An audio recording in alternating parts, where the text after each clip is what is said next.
Hi guys, welcome back to the Astro Imaging channel. Tonight's session is basically an open session. No specific topic for tonight, so the topics are going to come from the people in the room or the chat. This is the first time we're doing an open session with chat, so maybe it'll give us a easier way to kind of converse. And if anyone had anything out there that they wanted to speak about specifically, let me know, and I'll send you an invite into this room. If you have a webcam and a microphone, you can get in here. My apologies in advance. I'm sick, and I wasn't able to get the presentation that I was planning together the last week, and time ran out on me this week. It was my daughter's birthday, and I even up and outed on that really quickly. I fell asleep at 7 last night and didn't look back. But it's clear for me tonight, so I'm imaging. Before I go into that, though, let me show off our image of the week, which goes to Eric Coles. Oh my goodness, my brain isn't working well, forgetting how to do this. I'm going to go full screen. You should have given me some warning. I wanted to see you excited, Eric. With the new Google Plus, you probably didn't even notice it. No, I was. It's been a crazy week. Oh, dude. But there you go. I think you can probably see it now. The butterfly nebula, or the region around Solder, or whatever designation you want to give it. But really nice image. Looks like it's in the Hubble palette. Yeah, there's about, well, I forgot, maybe 30 hours of. Eric, we can bring you on next week if you want to share some details about it. You know, the only interesting thing is, can you put that up again? It should still be up for all the people out there, I think. Oh, there it is. You see, well, you see in the upper right-hand corner, there's a little upside-down structure. Yep. In the blue, that kind of, I called it ET. We imaged that separately out in California, and there's a small reflection nebula right there in the center, right there in the eye. And if you want, I could probably bring that up. Let's do that, because we're trying to fill time today. I know, we're filling here. Hold on, let me just,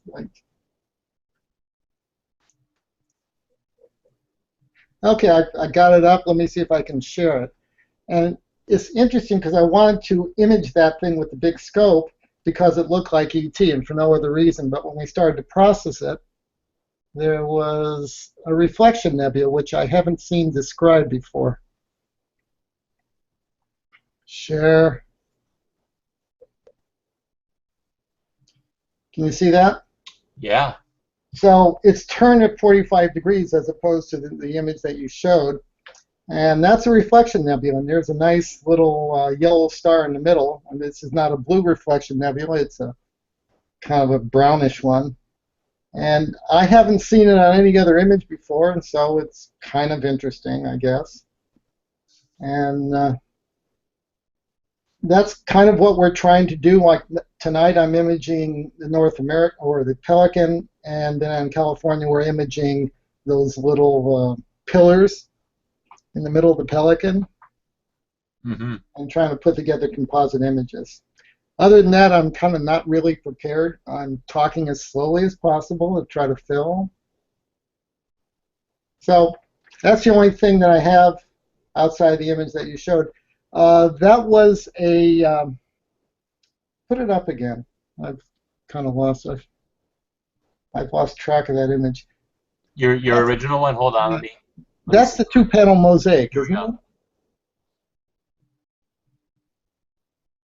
Can you see it?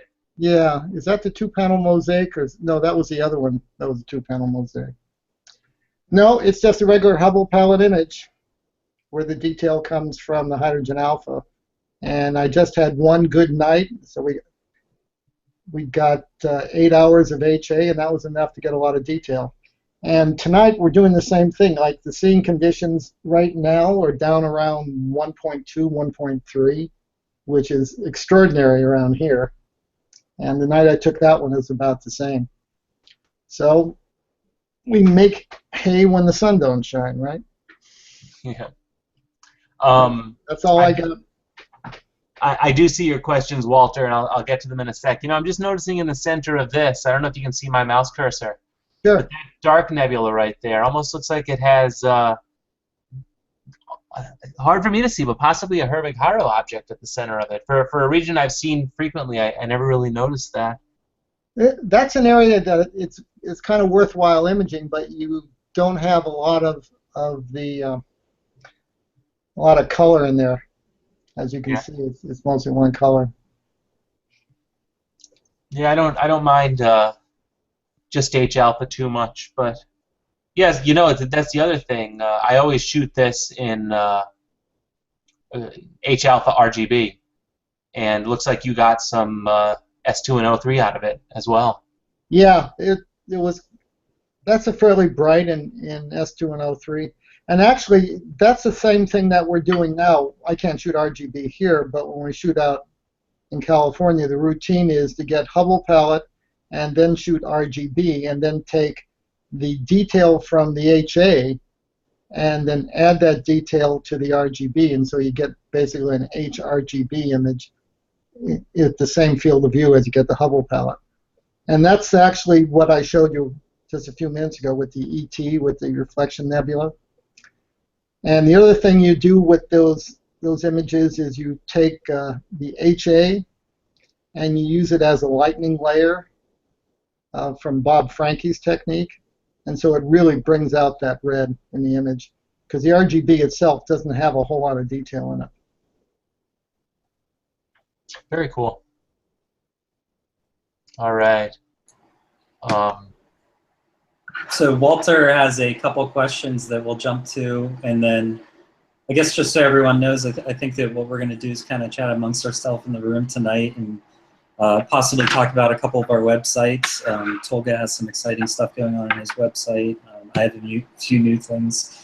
But first, Walter asked two questions. One I'll let David explain, and one I will explain. He asked, why do many people bin 2x2 for color and 1x1 for luminance data? And the short answer is that the luminance data is where you're going to get all of your details. So usually when you're shooting a target, you're going to get your details from your luminance, and the color information does not have to be that detailed. So by binning 2x2 in the color, you're actually able to defeat the read noise just a little bit quicker and be sky fog limited. And then when you actually put them together, you can just upsample that to match the luminance. So, you know, a lot of people think that it cuts down on their imaging time. I think it's debatable. A few of us have tried both ways. I personally prefer to still stay at 1x1. I think that sometimes when you bin 2x2, if you're undersampled, that you get weird effects on your stars and color fringing.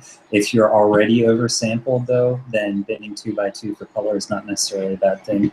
And same thing goes for luminance.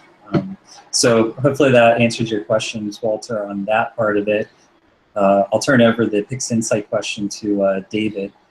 Josh, before you move on to the next question, there's another reason to, am I still on, to bin 2x2 for Hubble palette images. Yes. Because HA is very, very strong in most emission nebulas.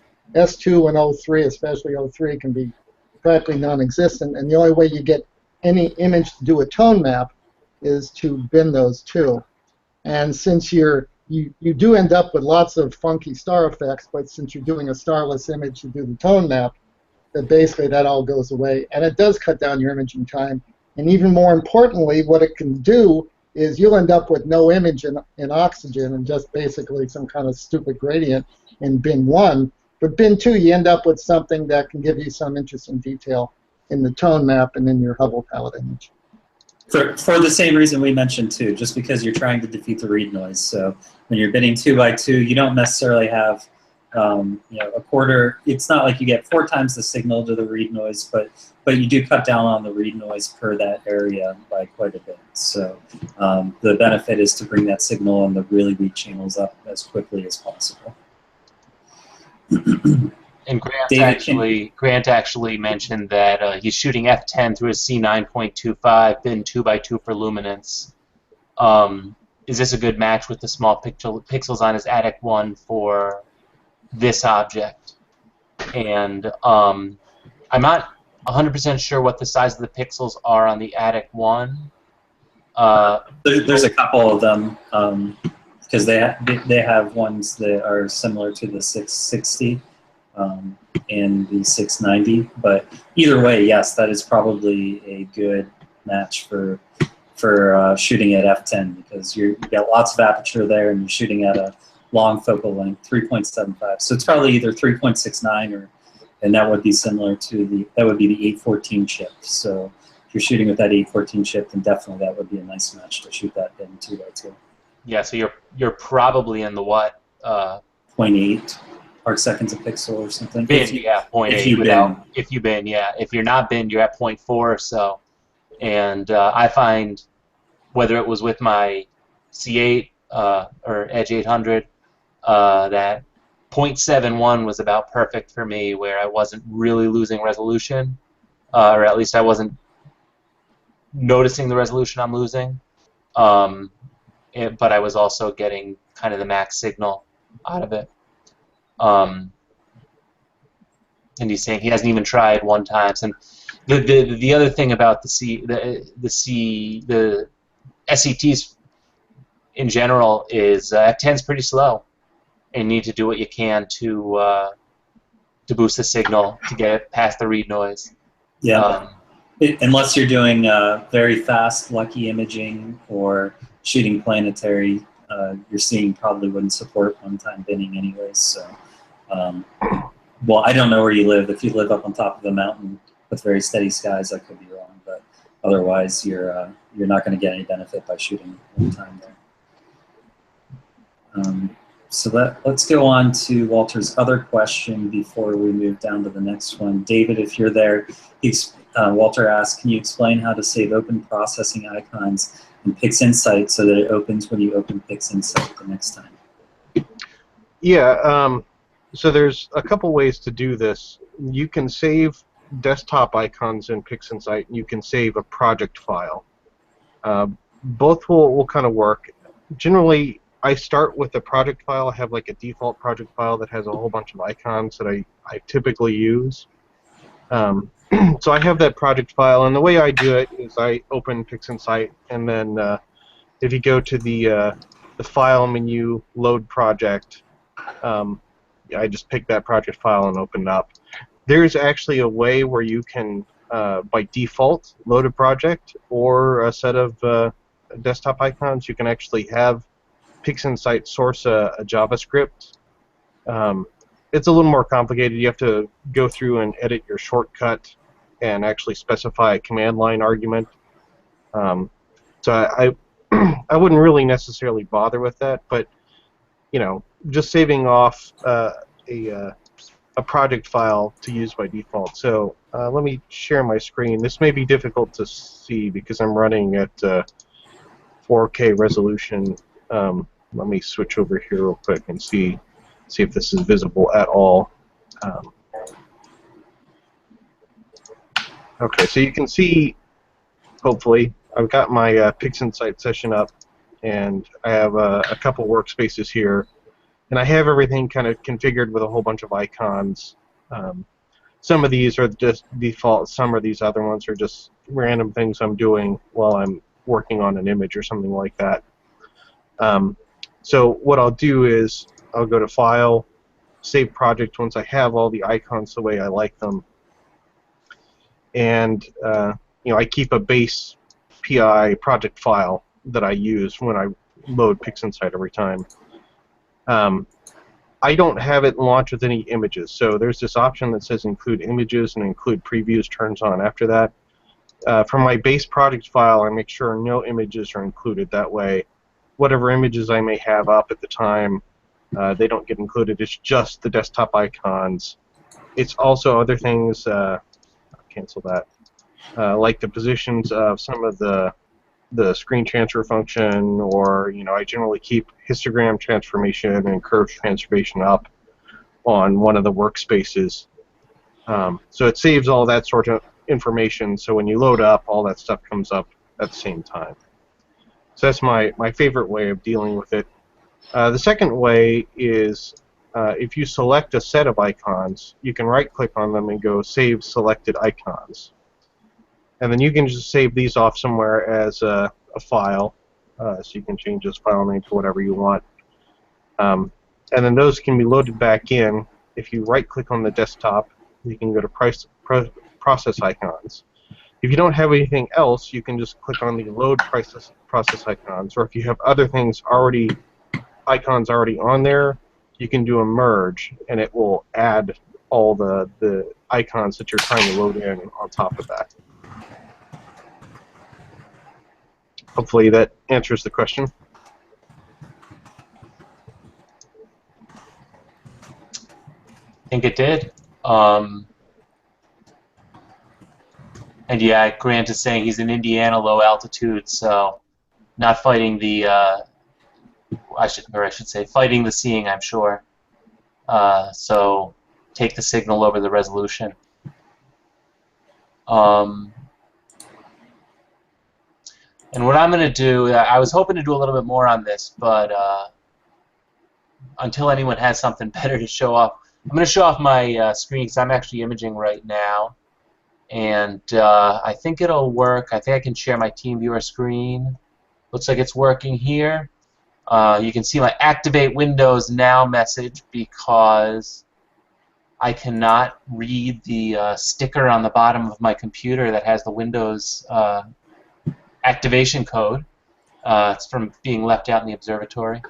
But I'm actually, and if anybody knows how to fix that, because Windows, I don't think Microsoft cares. I think they'd like to see me buy a new one. At the same time, though, the C key on my laptop just died, so I think I need to get a new laptop, which kind of stinks because I didn't really want to buy a new laptop, but maybe it'll be my motivation to get one of these small mounted PCs. And I'm actually shooting RGB right now. I'm shooting a Reflection Nebula inside of an H-alpha nebula, NGC 6914. And I only picked this one because I just had no idea what to pick, and I wanted to randomly pick something. But you can see the green frame right there. I'm going to try and bring us back to the red frame so you can see some of the H-alpha in the red frame. And even in the red frame, some of that Reflection Nebula that's in there shows up. Pretty cool target. I don't see it out there much, but I decided to give it a shot. And if I have a chance, I'll show you something else cool in Sequence Generator Pro, but I do see another question popping up, so I'm going to jump back to that. Do we have any tips for someone who has done one-shot color and LRGB imaging but is about to start narrowband imaging? My first tip is make sure you're getting long exposures. Now, I will maybe I won't assume. Are you shooting with an OSC camera narrowband, or are you shooting mono with the narrowband? Because I guess I'll just say that you get a lot cleaner signal, a lot better results with a mono. Not that you can't do it with an OSC, but if you are shooting mono, basically get your exposures really long as possible. Get your mount optimized, because you are going to jump up and down when you see those subs coming in after half an hour. And just to follow up on that, Bonzo, another suggestion is to start, well, I see that you have the ASI 1600, so with your low read noise, you probably don't necessarily have to quite get to half an hour depending on your telescope. But the other thing is pick bright targets. Practically everything in Cygnus is bright. North American and Pelican are bright. Maybe the Eastern Veil or Western Veil, you know, those are all good targets to get started on. You know, you don't necessarily need to have 20 or 30-minute exposures. You can have a lot of short exposures, but get something really rewarding.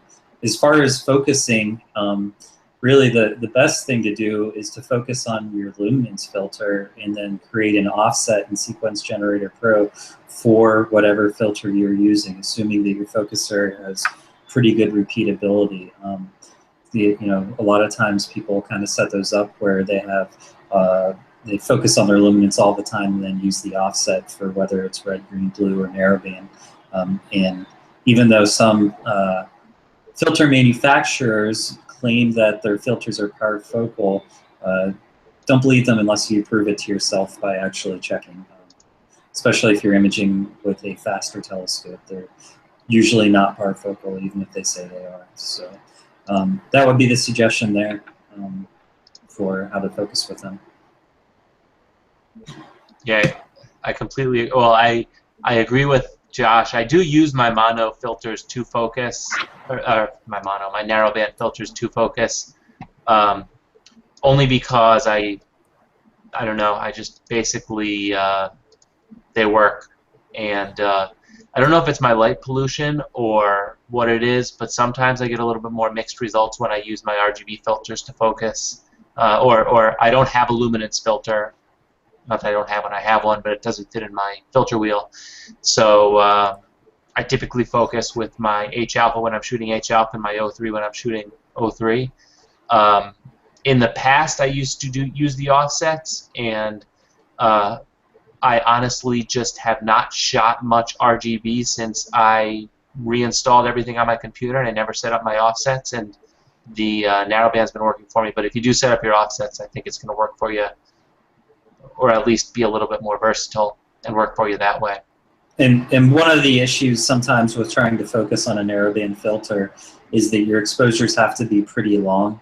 And when your exposures are that long, then you can start having issues with guiding and or bad seeing or wind gusts. And then so you're not necessarily actually going to get the best focus all the time if you're using 20 or 30-second exposures for your focusing, which is why typically you'd recommend using something like a luminance filter. So hopefully that helps there, Bonzo. Larry Groom, could a quick explanation of oversampling and undersampling be made? Thanks. So I'll give you my basic impression of it. Oversampling is basically your pixels are so small that in combination with whatever focal length you're using, you're getting lots of resolution, but you're giving up the signal-to-noise ratio. So basically, your pixels are small enough that you're you are giving up that signal-to-noise ratio. You can compromise or at least have a larger pixel and get higher signal and not lose any resolution. So oversampling basically just means that you're not quite optimized, your pixel size isn't quite optimized, and you are compromising that signal-to-noise ratio. Undersampling means that you are, on the other end, your pixels are large relative to your focal length, so that you're not getting the maximum resolution, or you're giving up resolution. Now, when we talk about oversampling and undersampling, we're basically talking about high-resolution imaging. So when people are using a wide field setup, they're kind of going to acknowledge that they are undersampling because they want to get a wider view. So I don't really care too much about undersampling when you're using a wide field lens or anything like that. But if you are going for maximum resolution and you find you're undersampled, then you do know that you can optimize your system a little bit better to get more resolution out of the image. And they say that 1 arc second per pixel is a good place to be. And I've actually tested this myself, and I find that I get better resolution when I go a little bit beyond 1 arc second per pixel. And I right now am imaging at 0.78 arc seconds per pixel, and that gives me a really nice, for my skies at least, that gives me a really nice place to be at. With my edge, I was shooting the Ring Nebula, and I binned. So I went from being at, and actually this was with the edge at f10. So I went from having 0.5 arc seconds per pixel unbinned to having roughly 1 arc second per pixel binned. And I noticed, binned, that I lost resolution. It was clear as day to me. I could just look at the image and I said, oh, wow, in my unbinned exposures, I was getting more resolution. But I was trying to reveal the outer halo in M57 in the Ring Nebula. So I wanted more sensitivity to the dimmer regions. So I kind of said, okay, you know, I want that signal, I'm going to give up some resolution. And that's why I ended up binning, and that's why I ended up kind of succeeding in the image, because I got what I want. But as I was processing and looking at the center of the ring, I said, you know, if I were to put more time in this and try and redo the core of the Ring Nebula and not bin it, it's probably bright enough that I would get what I'd want out of it, but I'd have to blend the exposures. So I think that's kind of my general interpretation of oversampling and undersampling, and how it can sorry, my brain isn't working so well right now. How it can work with your systems. And just to follow up, I guess on a technical side of that, I think the general rule of thumb is to, if you want to optimize your resolution, is to get down to 1/3 of your seeing. And so if you think that your seeing is 2 arc seconds a pixel, you might want to be shooting around 0.7 arc seconds a pixel. Another point is that not only can you be over undersampled for your skies, you can also be a little over or undersampled for your telescope. And so they give you basically a maximum resolving power of your telescope, and maybe it's 1 arc second a pixel. The general idea for that is that you can actually go down to 1/3 of that as well, to keep getting sort of useful information to build good profiles in your stars and your details. So the typical rule of thumb, if you're really trying to optimize your resolution, is to go down to whatever limit you reach first. If you're reaching a limit because of seeing first, then you can stop there with your setup. If you're reaching a limit, no limit with your seeing, and you're using something like a 85mm scope, then maybe you want to go all the way down to 0.5 arc seconds a pixel, because that would be sampling that for about 1/3 of the result. So next question, I think hopefully that helped out some, is Kayak asked, is PEC training worth doing? Isn't periodic error corrected anyway when auto-guiding? There's a couple of answers to that. It depends on how high a resolution you're shooting, actually, but is PEC training worth doing? I think typically it is if you're doing high resolution work, and the reason is that if you don't have PEC training in there, you're going to be fighting against your error a lot with your auto guiding. So you're going to be making more corrections and larger corrections than you need to make.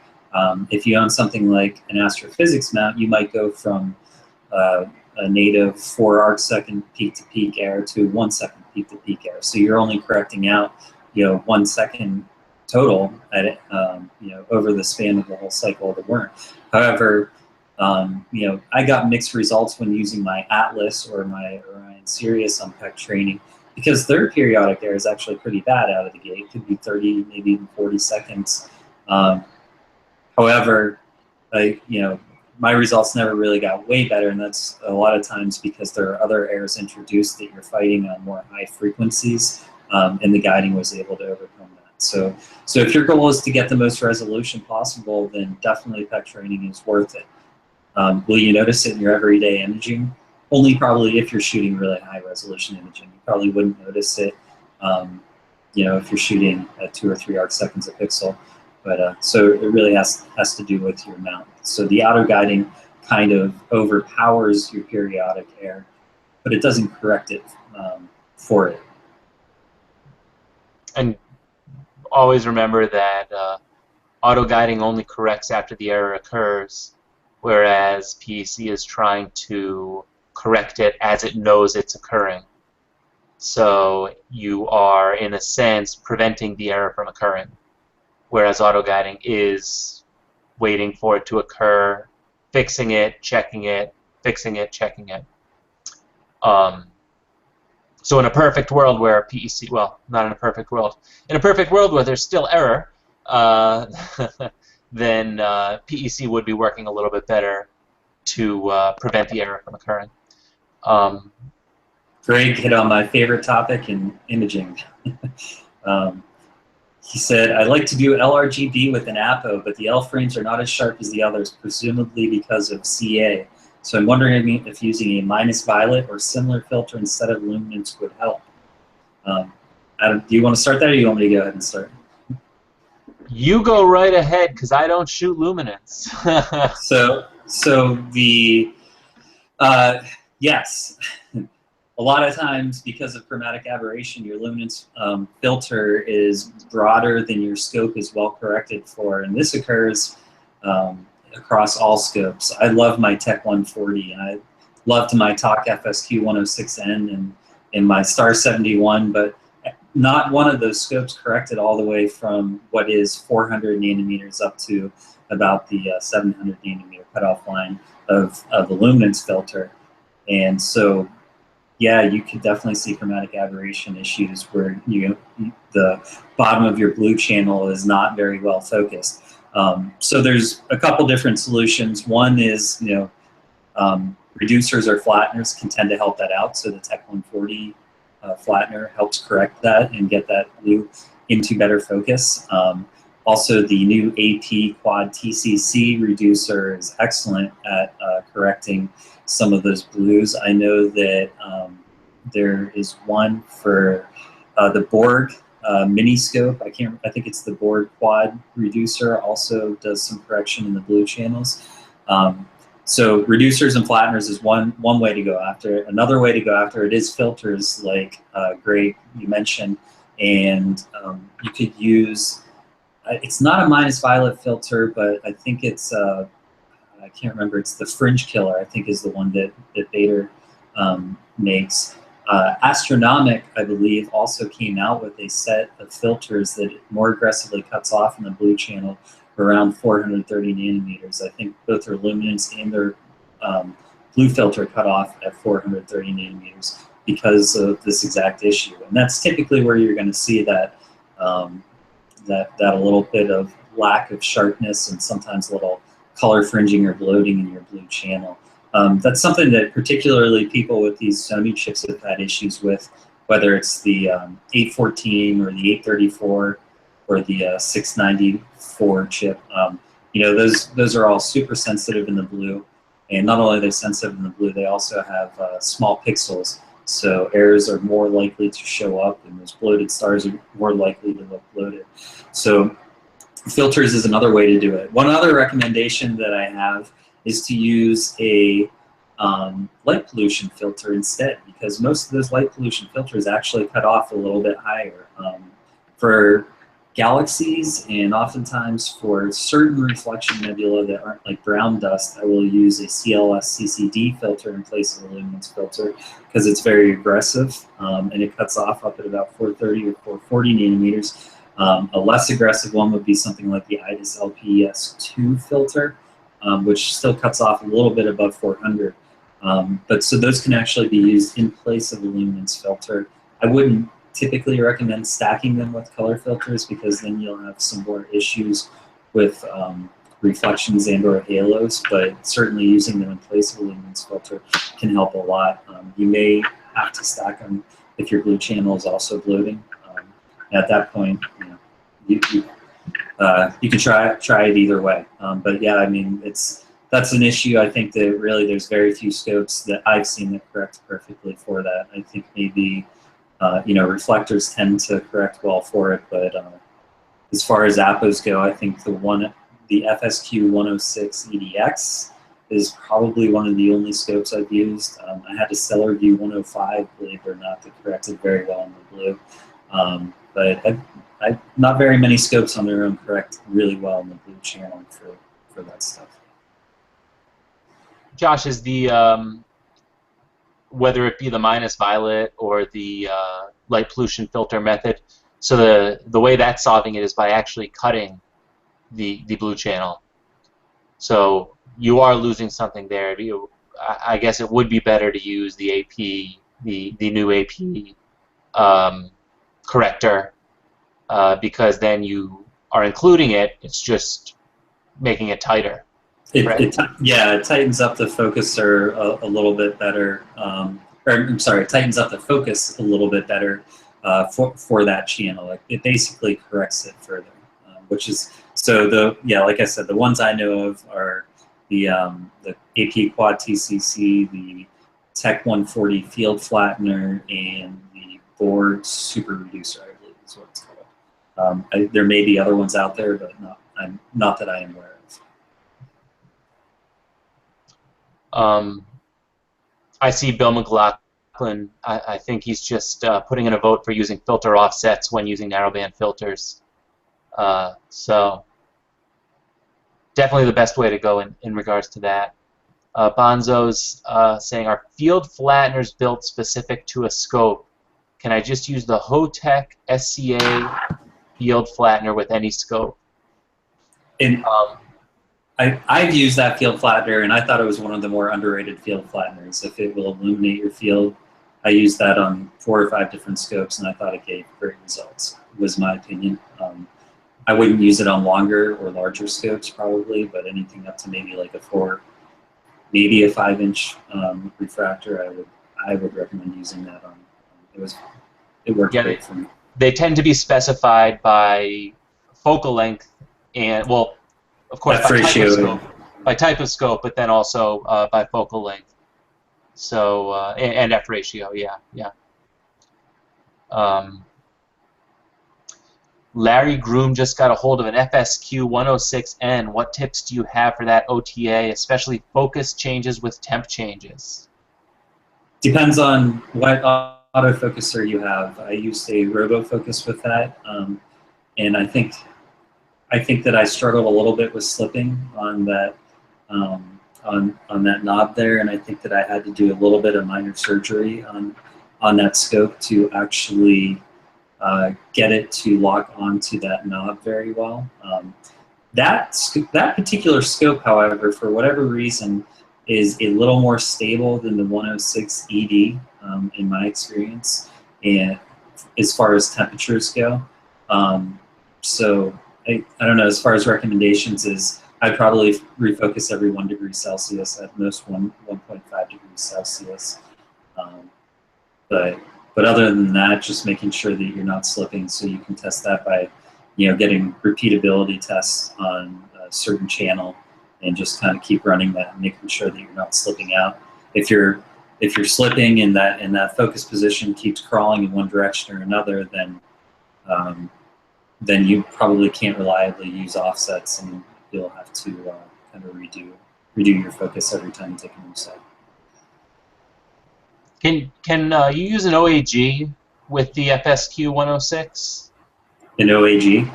Yeah, is there enough back focus available? It depends. So on my QSI 683, which had 55 millimeters of back focus and had the OAG built in, there was enough room. I think that the focus position was about 4 or 5 millimeters out from that, but it wasn't much further out than that. So as long as you have the typical 55 millimeter back focus from your OAG out, then you should be good to go on that one. One other thing that I do think that some people did on that focuser, if you end up having too many troubles with it, is some people put an Atlas focuser on there. Or what's the other one that's like an Atlas? I always forget. The PDF, is that what it is? I'm not sure I say that right. The Atlas, or whatever the other FLI one is. I believe it's. Interestingly enough, there's a picture of a 106N with the Atlas focuser on the front page of FLI. So I guess it is the Atlas focuser that people use with that. So that's my answer, is make sure you don't have slipping, and test to see that your positions are repeatable, and probably every 1.5 degrees. Grant is looking at a moonlight focuser right now for his Celestron, there's an option to add a rotator. I wanted one for a while now, so this looks like a nice option to add. Anyone use a rotator? Hey, is Tolga in the room? Tolga, can you hear Tolga's us? here. Yeah, and he just mentioned it, yeah. Although, is it CXL? Is that the new Moonlight? That's what I'm wondering, if he's looking at the CXL or if he's looking at a Moonlight with a motorized focuser or not. Tolga, can you hear us? I guess not right now. No, I know he's off imaging, so. Oh, okay. So Grant, while we answer some of the other questions, can you let us know which Moonlight? Oh, I'm sorry, the CS model. Oh, so is that a manual rotator or a motorized rotator?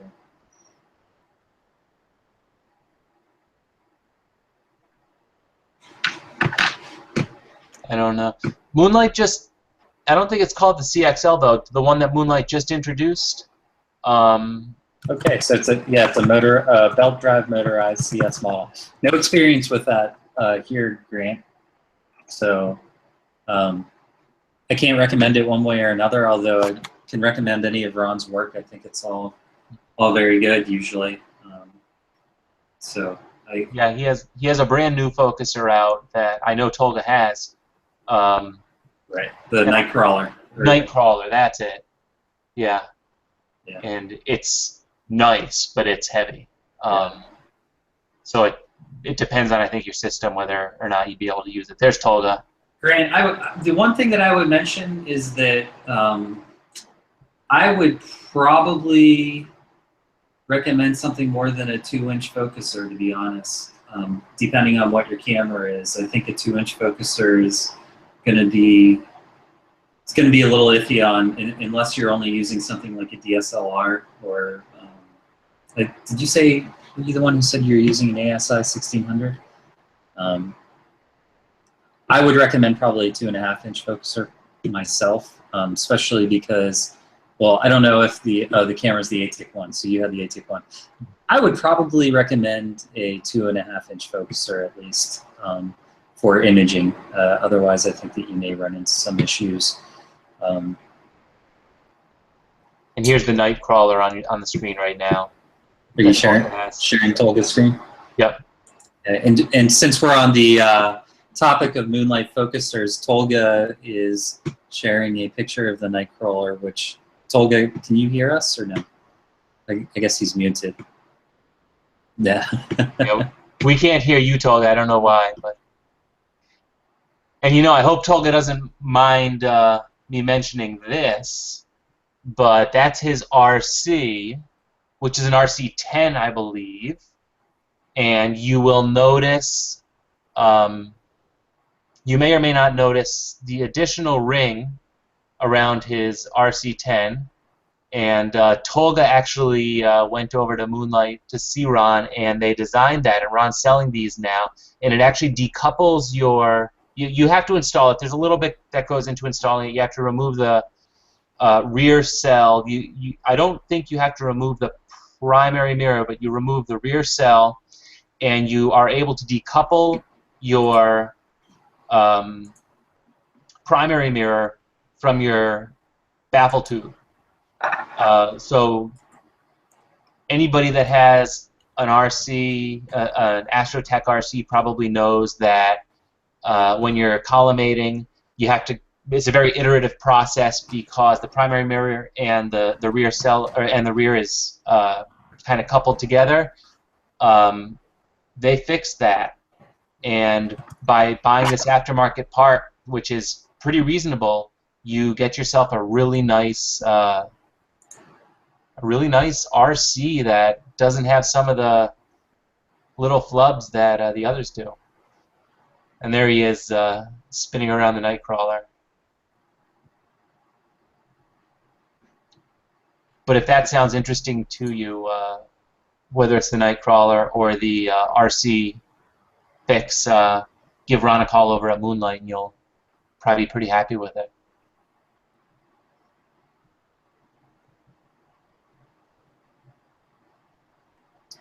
So we'll keep going on to the next one. Hopefully that helped answer your question, Grant. And just to be clear, Grant, I don't know for sure that 2-inch won't work for you, but oftentimes it's just not going to be quite up to the task as well for imaging. And for the little bit of additional money to upgrade to a 2.5-inch model, I'd certainly recommend doing that if it's within your budget. Larry asks, I'm using the RoboFocus. Did you install a fine focus gear? Larry, I almost wonder on the timing if you ended up with my 106N, because I know the person who bought my 106N ended up selling my 106N to somebody else just recently. So in the small astronomy world we live in, I almost wonder if you actually purchased my old 106N. But the answer is that I had a little bit of issue with slipping. I never got it perfectly solved, but so I never used filter offsets, and I just focused per filter, and I could not reliably get absolute positioning with mine. So I ended up just focusing per filter and redoing it every new session.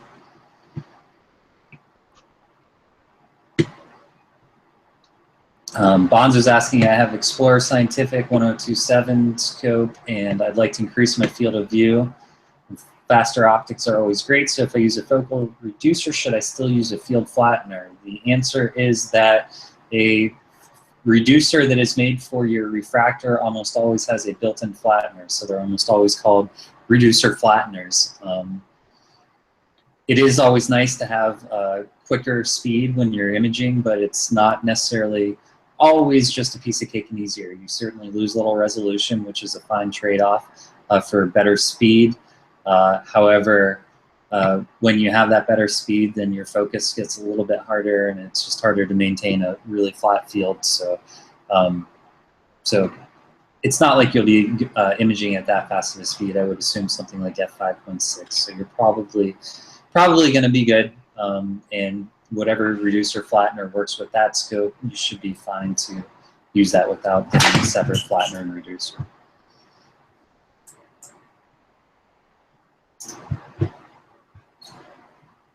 And I guess, Larry, to follow up on your question, whether the steps are too coarse, I know that there were a lot of discussions on the 106N if you could get enough resolution in the steps on the coarse knob.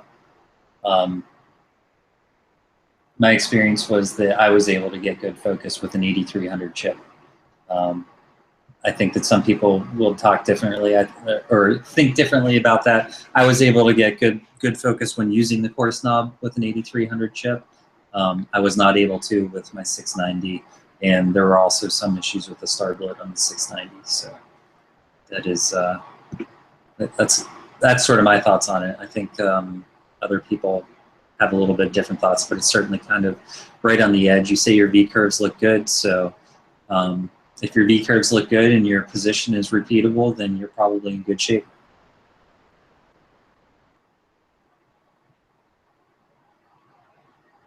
And just to follow up Greg's comment, is coupling to the fine focus shaft is good to reduce backlash, which is certainly true, but I think there's too much slippage. In general, most focusers are made, and for people who don't know, most focusers with fine focusing shafts are made by something like a, the gearing is some sort of compression bearing or something like that. So there's not necessarily a slip-free solution in a lot of fine focus shafts, and that's why a lot of the new focusing systems that are coming out, either from Optech with their direct sync, I think it's their sync focuser, direct sync focuser, the Posi drive, which I'm a huge fan of from Feather Touch, or the I can never remember the one from Star Arizona. I think it's their direct drive solution. All of them use high resolution steps and coupled with the coarse focuser knob, and that's so that you're not getting slippage and you can get good repeatability on your focusing position.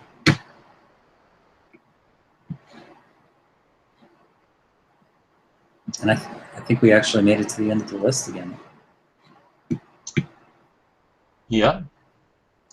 Oh. Okay. Well, that was pretty good. Look how the time has passed. It was a good session. We got a lot of questions out of it and a lot of questions answered. This the new chat actually works out well for this. We get immediate feedback and are able to answer the questions on the fly.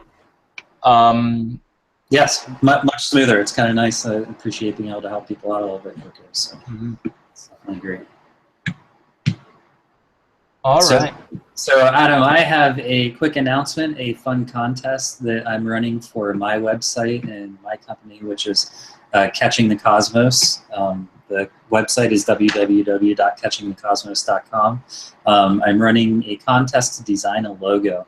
I designed the Astro Imaging Channel logo last year, and at this point I'm having some trouble thinking of a great design for a logo for my website. So I posted this on Facebook, on my Facebook page for Catching the Cosmos, and whoever designs the best logo will get a $250 prize for that. Whoever gets the second best logo as voted by me will get a $50 prize, and if you share that Facebook post with somebody who wins the contest, you'll get a $25 prize. So just throwing that out there. I know there's lots of folks who are good in Photoshop in our industry, and since I've hit a wall and would like a great photo, it's an opportunity for somebody to have fun. You can submit them to me through email, through my website, or on Facebook. I see Tolga smiling. He's going to win the contest. I can tell already. But anyways, I wanted to make that announcement just for something fun for people to try and do. It looks like we did get one more comment where I was talking in there. Yes, an OSC color CCD for an Edge 1100.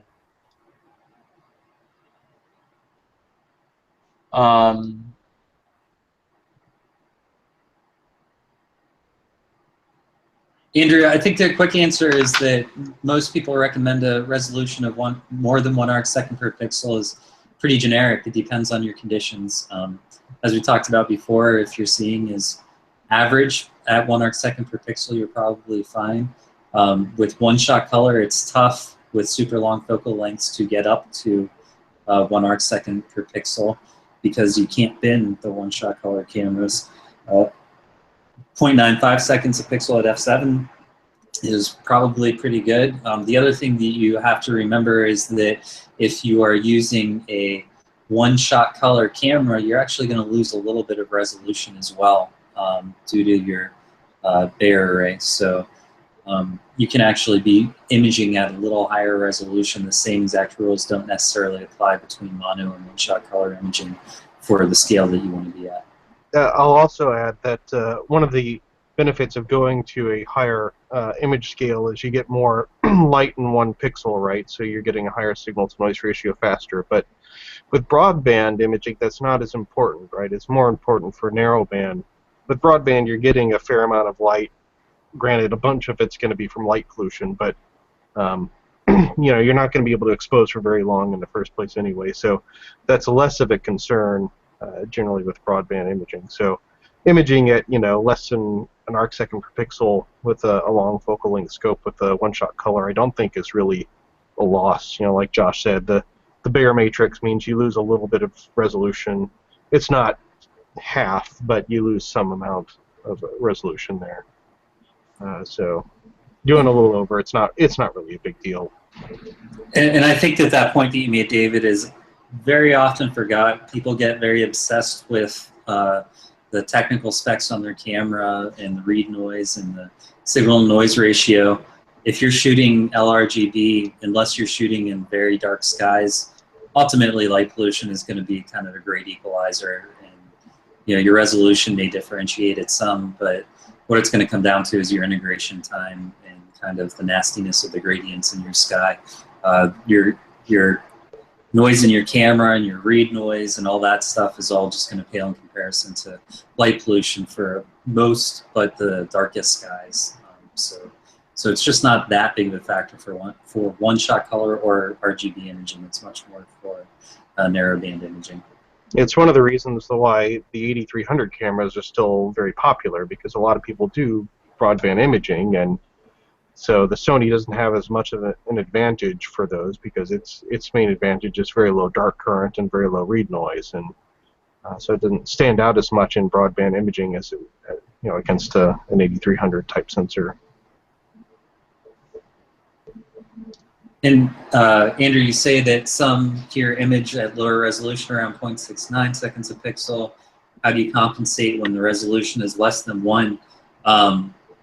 I'm not sure if I understand exactly what you're asking, but I know that I shoot at 0.74 seconds a pixel. Adam shoots at 0.78. I think David shoots down underneath 1 arcsecond a pixel. Yeah, I'm at about 0.7.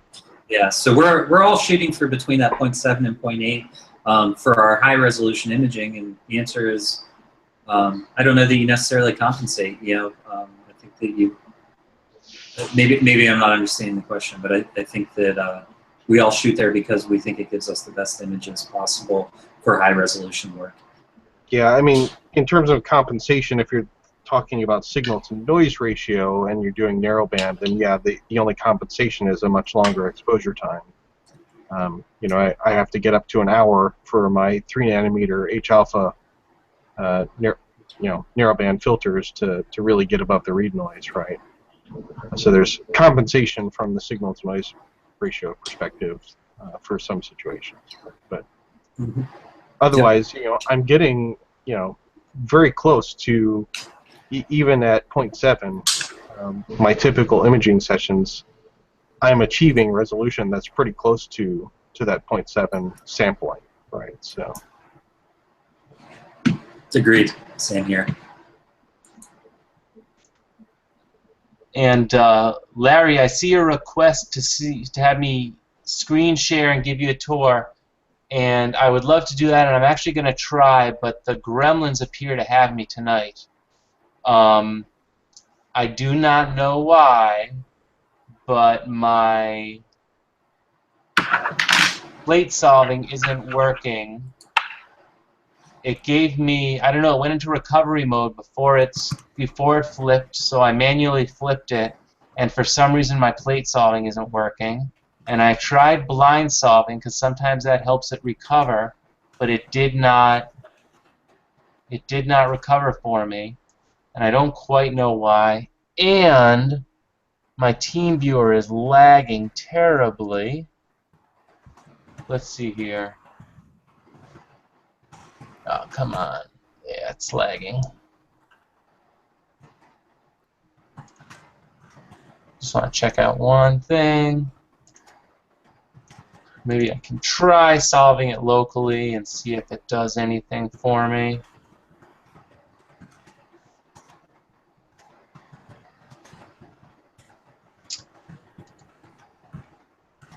But basically what I'm doing now is I am trying to center on the target using the local solver rather than the online solver. Maybe that'll help because maybe the lag is what's causing me to not be able to solve. Maybe it's just not getting a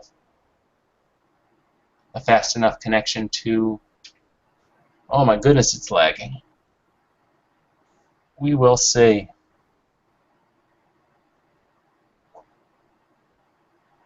And for anybody interested in SGP, we will be attending Okie-Tex. Well, I will be representing the Astroimaging channel at Okie-Tex in 2 weeks, and we're going to have a 2-part presentation on SGP.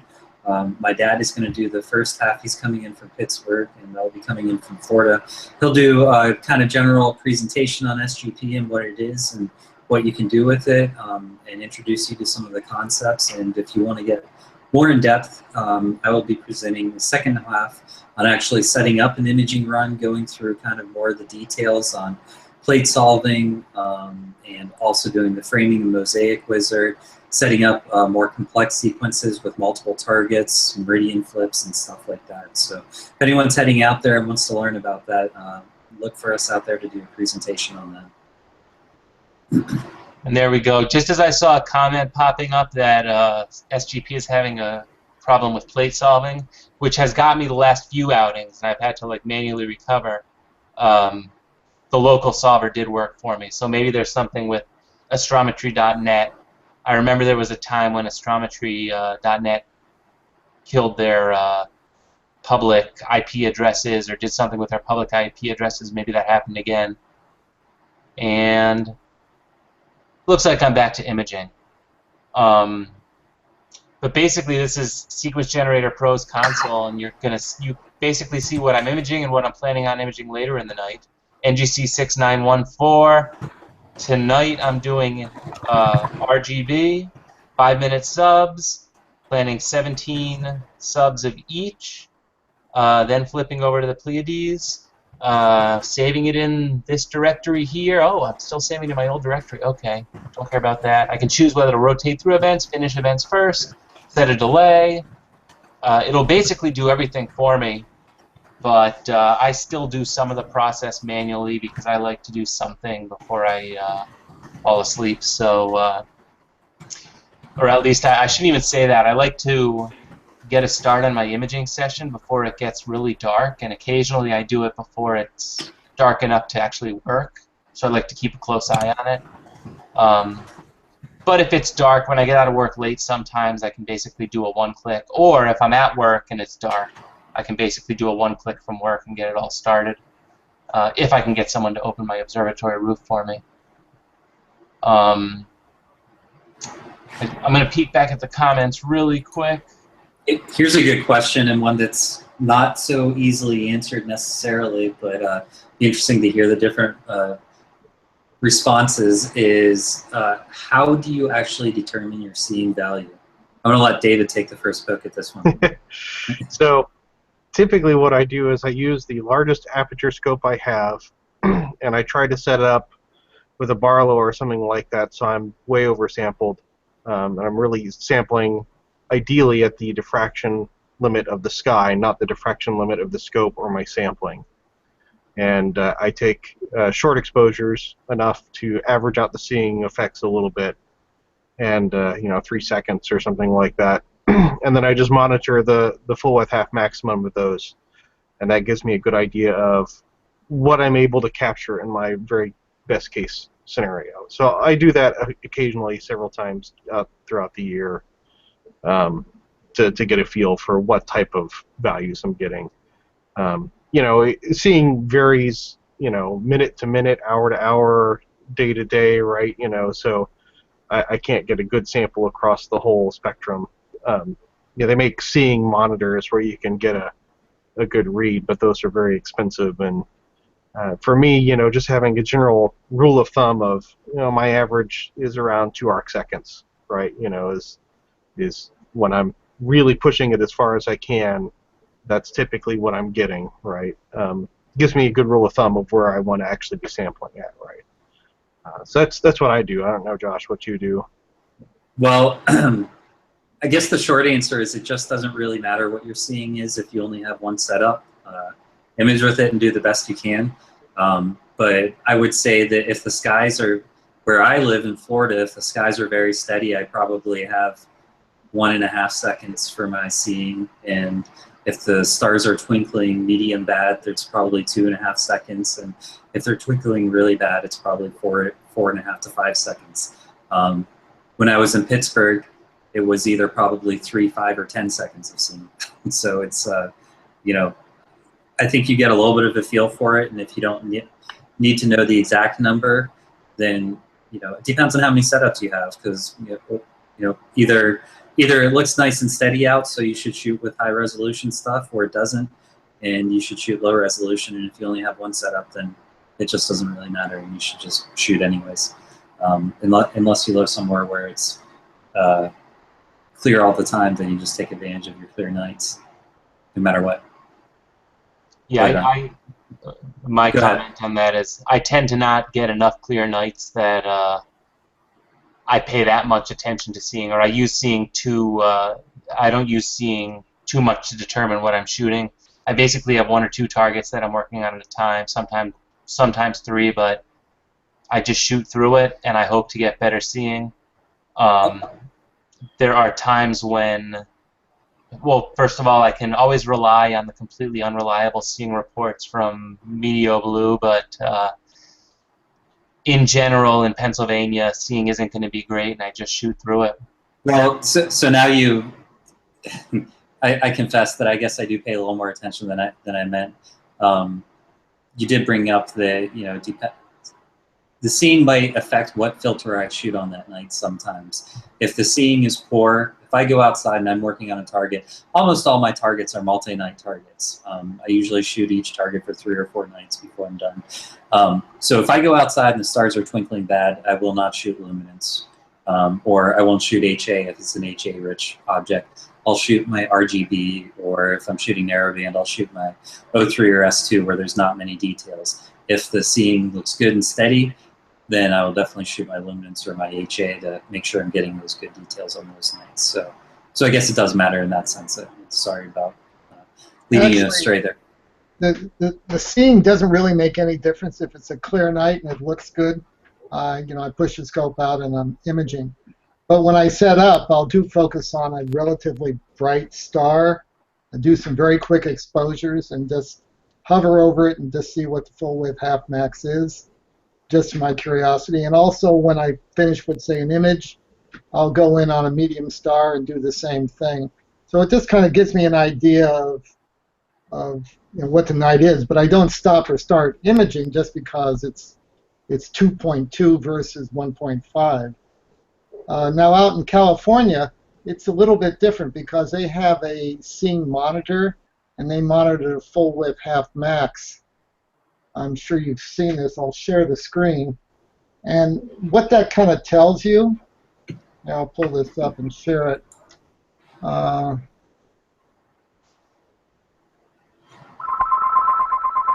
Phone's ringing. So here's the results from. Is my screen up here? From Wingrave.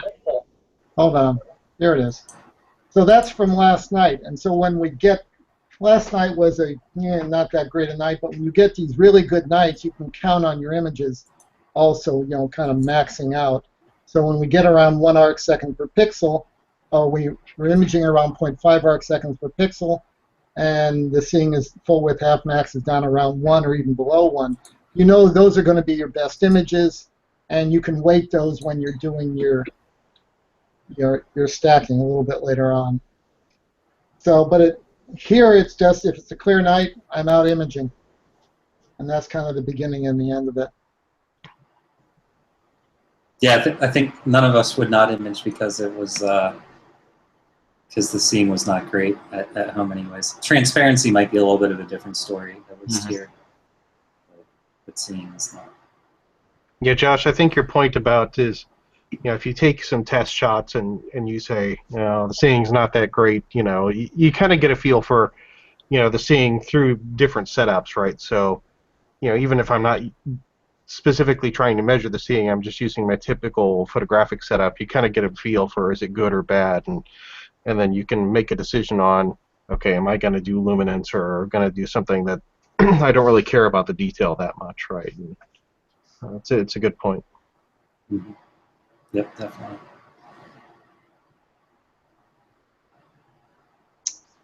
I think we hit it all. I think we did. And we timed it nicely. It was a fruitful conversation. We got a lot out there. I'm going to try and get something scheduled for next week, midweek, and we'll, as always, you'll see that posted the usual way. If anybody does have any suggestions for topics or any specific things they want to cover, or any ideas of people that would be a good presenter, let me know or let them know, or suggest they contact me so that they can get on and we'll give them a shot. We've had a lot of good presenters, but we're always looking for more. And I still have my screen shared. And one other comment, Adam. We're going to start doing a vendor spotlight, so look forward to that sometime over the next couple weeks. We'll probably do a vendor spotlight either for 1 or 2 weeks at a time. So we're inviting any vendors who want to offer any kind of promotional deal or advertisement for their site to we'll promote them and allow them to post on our site and our Facebook site and bring them on at the beginning of episodes and give them a few minutes if they want to discuss any big new deals they have coming out or new products they have coming out. So if you or anyone you know is a vendor would like to do that, then reach out to me or Adam and let us know, and we'll set that up for you. We want to get you guys selling as many products to as many people as possible. So. And Bonzo just asked a great question. What is the usual way? How do we get notified of these sessions? And for now, the best way is, well, first of all, we're always presenting on Sunday, 9:30. But we started on Google+, and if you follow us on Google+, you will get an invite to basically every session. I think we're doing the same thing on Facebook. That's in process, but you're going to be able to start streaming that out of Facebook as well, so you can get an invite there and watch it there as well. Great. And I also think that if you subscribe to us on YouTube, you may get notified of upcoming live streams, which is what these have migrated to since Google Plus changed what they do. Really the best, I think you can always go onto YouTube and click our videos, and it'll show you the upcoming sessions. The same is true on Google Plus, but I'll tell you, since Google Plus changed their design, I have to go to the classic Google Plus view because I cannot find events on Google Plus. I don't know if that's the same with you guys in the room, but I can't figure it out anymore. But for now, they let you click classic view, and we get to see it the way we used to. So I think that's it for now. Hopefully that answered your question, Bonzo. And yeah, you can go back and check out all of our shows on YouTube. Everything's been recorded. And